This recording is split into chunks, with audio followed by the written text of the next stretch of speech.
আসসালামু আলাইকুম।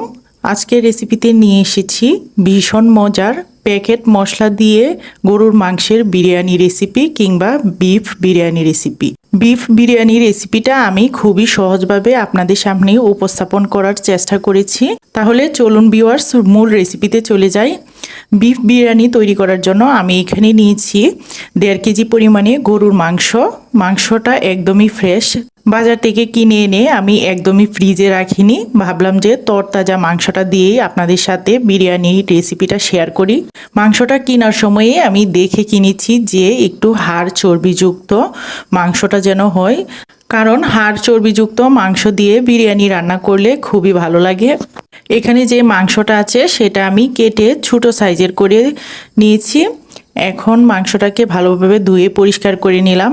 ধুয়ে পরিষ্কার করে নেওয়ার পর আমি যেই পাত্রে আমি বিরিয়ানি রান্না করব সেই পাত্রেই আমি প্রথমেই মাংসটা রান্না করে নিব।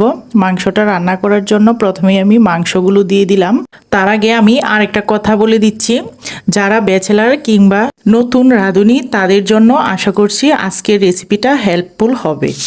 মাংসটা কড়াইয়ে দেওয়ার পর আমি এখানে দিয়ে দিলাম 1 বাটি পরিমাণে পেঁয়াজ স্লাইস করা, 3 চামচ পরিমাণে দিয়েছি আদা পেস্ট এবং 2 চামচ পরিমাণে রসুন পেস্ট, দিয়ে দিলাম 4 টুকরা দারুচিনি, এলাচ দিয়ে দিলাম 10 থেকে 12টা এলাচ এখানে আমি দিয়েছি, যেহেতু ছোট বড় সাইজের ছিল তাই।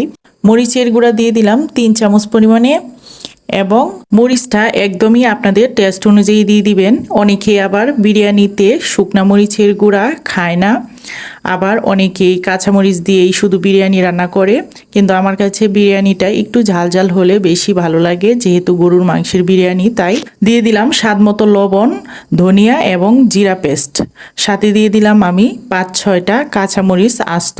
এখন শুধু রান্নার রেগুলার সয়াবিন তেল দিয়ে মাংসটাকে হাতে ভালোভাবে মিক্স করে নিলেই হয়ে যাবে।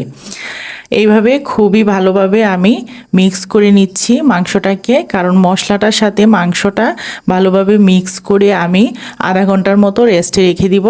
এই তো আধা ঘন্টা রেস্টে রাখার পর আবার চলে এলাম। এখন আমি এইখানে দিয়ে দিব অল্প একটু পানি। পানিটা আমি এই জন্য দিচ্ছি দিয়ে পরবর্তীতে আমি আর কোনো পানি ইউজ করব না। এই পানিটা দিয়েই মাংসটা সিদ্ধ হয়ে যাবে এবং এই পানিটা দিয়েই মাংসটা রান্না শেষ হবে। এদিকে চুলায় কড়াই বসিয়ে দিলাম। কড়াই বসিয়ে দিয়ে আমি 5 মিনিট পর আপনারা দেখতেই পাচ্ছেন মাংসটাকে একটু নাড়াচাড়া দিয়ে দিচ্ছি। আজকের যে বিফ বিরিয়ানি সেটা আমি রান্না করেছি মাটির চুলায়, আর বিরিয়ানিটা আমি রান্না করেছি রাতে, যার ফলে ক্যামেরায় এতটা ভালো ক্লিয়ার ভাবে দেখা যাচ্ছে না। তো যতটুকুই দেখা যাচ্ছিল ততটুকুই আপনাদের সাথে শেয়ার করার চেষ্টা করছি। বিরিয়ানিতে আলু আমার পরিবারের সবাই খুবই পছন্দ করে, আমিও পার্সোনালি খুবই পছন্দ করি, যার ফলে আমি এখানে 3টা আলু কেটে দিলাম। আলু কেটে দেওয়ার পর মাংসটাকে আমি আরও একটু ভালোভাবে নেড়ে ছেড়ে মিশিয়ে দিচ্ছি। এ পর্যায়ে কিন্তু মাংসটা আমার প্রায় কষানো হয়ে এসেছে। বিরিয়ানি তৈরি করার জন্য মাংসটা তো ডান। এখন আমি এখানে নিয়েছি 2 কেজি পরিমাণে পোলাও চাল। এটা ছিল চিনি গুঁড়া চাল, আর এই চালটা দিয়ে আপনারা এর জায়গায় গন্ধরাজ চাল কিংবা বাসমতি চাল, যে কোনো চাল দিয়েই কিন্তু এই বিরিয়ানিটা তৈরি করে নিতে পারেন। এখানে যে চালগুলো নিয়েছি সেগুলো আমি খুবই ভালোভাবে ধুয়ে পরিষ্কার করে নিয়েছি। চাল ধোয়ার ভিতরেও কিন্তু আপনার বিরিয়ানিটা কেমন হবে সেটা নির্ভর করে। যেমন ধরেন আপনি চালটা খুবই ভালোভাবে পরিষ্কার করে ধোয়ার পর যদি আপনি বিরিয়ানিটা রান্না করেন, আপনার বিরিয়ানিটা ঝরঝরে হবে। আর এই জন্যই চালটা ততক্ষণই ধুইবেন যতক্ষণ পর্যন্ত আপনার চাল থেকে স্বচ্ছ পানিটা বের হয়ে না আসছে। বিরিয়ানিতে এখানে যে রাঁধুনি রেডিমিক্স মশলাটা আছে সেটা ইউজ করব, তাই আপনাদেরকে একটু দেখিয়ে দিলাম। কড়াই থেকে মাংসটা তোলার পর যে মশলাটা ছিল সেই মশলাটাতেই আমি চালগুলো ভেজে নিচ্ছি। আর এইভাবে চাল ভেজে নিলে কি হয়, মশলাটার সাথে চালটা ভালোভাবে ভেজে নেওয়ার ফলে বিরিয়ানিটা খেতে খুবই ভালো লাগে। এই তো এইভাবে অনবরত নেড়ে চেড়ে 5 মিনিটের মতো আমি চালটাকে ভেজে নিয়েছি। এখন এখানে পরিমাপ মতো দিয়ে দিব পানি, আর পানিটা অবশ্যই গরম পানি ইউজ করবেন। পানিটা আমি পরিমাপ মতো দিয়েছি, আপনারাও আপনাদের পরিমাপ বুঝে পানিটা ইউজ করবেন।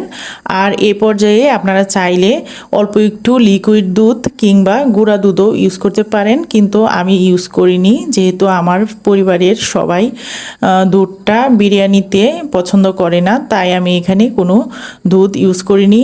পানিটা যখন কমে এসেছে তখন আমি এখানে মাংসটা ঢেলে দিয়েছি। মাংস দেওয়ার পর যখন পানিটা শুকিয়ে আসছে তখন আমি চুলার আঁচটা একদম লো হিটে রেখে তারপর একটু নেড়ে ছেড়ে মিশিয়ে ঢাকনা দিয়ে ঢেকে দিব। ভিউয়ার্স, আমি এখানে কোনো লবণ ইউজ করিনি এই জন্যই যে মাংসটায় আমার লবণ একটু বেশি করে দিয়েছিলাম, যার ফলে আমার বিরিয়ানিতে কোনো লবণ ইউজ করতে হয়নি। আপনাদের যদি লাগে আপনারা ইউজ করবেন, তবে লবণ দেওয়ার আগে একটু চেখে দেখবেন যে লবণ ঠিক হয়েছে কিনা, কারণ লবণ বেশি হলেও খেতে ভালো লাগবে না, আবার একদম কম হলে সেটাও কিন্তু ভালো লাগবে না খেতে।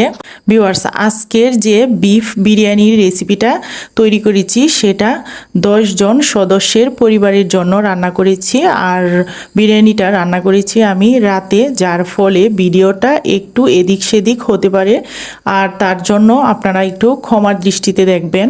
এদিকে বিরিয়ানিটা রান্না করা আমার কমপ্লিট, এখন পরিবেশন করে নিব।